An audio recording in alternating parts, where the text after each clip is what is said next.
চতুৰ্থ বৰ্গৰ পৰীক্ষাত পাছ কৰা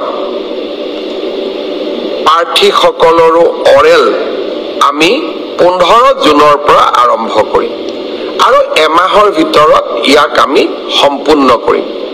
অলপ আজি বা কালি বা পৰহি ৰাজ্য চৰকাৰে আপোনালোকক আনুষ্ঠানিকভাৱে দিন আৰু বাৰ আপোনালোকক জনাব।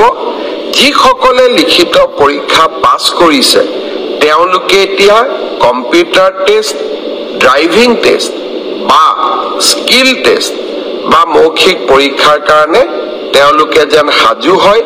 15 জুনৰ পৰা এই প্ৰক্ৰিয়া আমি আৰম্ভ কৰিম। মোক আৰু এটা প্ৰশ্ন বহুতে সুধি আছে যে পিজিটি আৰু গ্ৰেজুৱেট টিচাৰৰ পৰীক্ষাৰ ৰিজাল্ট কেতিয়া দিব? আমি 5 জুন তাৰিখে প্ৰভিজনেল ৰিজাল্ট এনাউন্স কৰিম।